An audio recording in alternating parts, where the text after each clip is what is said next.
The Battle of Munda, fought on March 17, 45 BC in southern Hispania, near the town of Munda, generally identified with modern-day Osuna in Spain, was the last major battle of the long series of Roman civil wars between Julius Caesar and the remaining leaders of the senatorial faction that had originally rallied behind Pompey.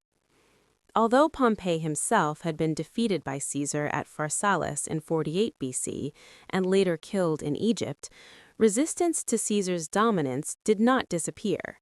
His opponents regrouped in Hispania under the leadership of Pompey's sons, Gnaeus Pompeius and Sextus Pompeius, and were joined by experienced commanders such as Titus Labienus, once one of Caesar's most trusted lieutenants during the Gallic Wars. Hispania became the final stronghold of organized senatorial resistance, and by late 46 BC, Caesar decided to personally lead a campaign to eliminate this last threat to his authority.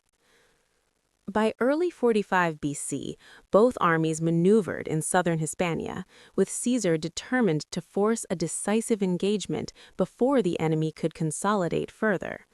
The Pompeian forces took up a strong defensive position near Munda, occupying a ridge that gave them a clear advantage in both visibility and terrain.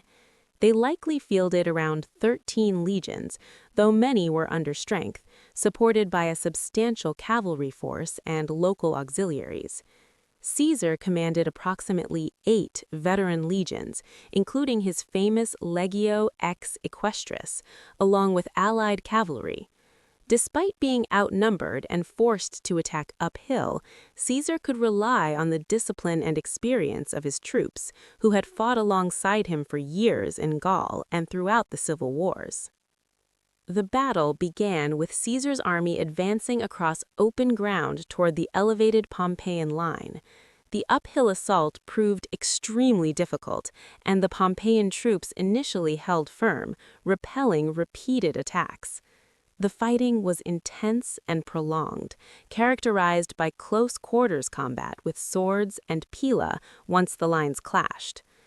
Ancient sources emphasize the ferocity of the struggle, suggesting that both sides understood this was a fight to the finish. There would be no negotiated settlement after Munda.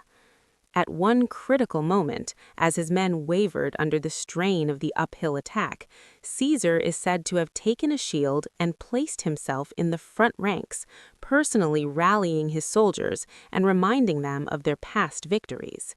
His direct intervention helped restore morale and maintain pressure on the enemy line.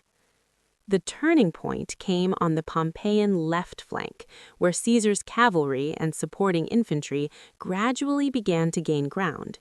In response, Titus Labienus attempted to shift troops to reinforce the threatened sector. However, this maneuver was misinterpreted by some Pompeian soldiers as the beginning of a retreat. Confusion spread rapidly along their line, and once cohesion was lost, Caesar's forces exploited the disorder with relentless aggression. The Pompeian army eventually broke, and what had been a disciplined defensive stand turned into a chaotic rout.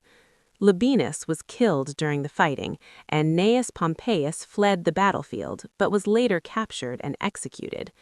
Sextus Pompeius managed to escape, continuing resistance for several more years, especially at sea, but the organized land opposition to Caesar had effectively collapsed. The victory at Munda was decisive and final in a military sense. It ended the last substantial challenge to Caesar's supremacy and left him the undisputed ruler of the Roman world. Upon returning to Rome, he celebrated a triumph and accumulated further honors, holding the office of Dictator Perpetuo. Yet the very completeness of his victory deepened fears among segments of the Roman aristocracy that he intended to establish a monarchy. Less than a year later, on March 15, 44 BC, Caesar was assassinated by a group of senators who claimed to defend the Republic. In retrospect, the Battle of Munda marked not only the end of the civil wars, but also the last attempt to preserve the traditional republican order by force of arms.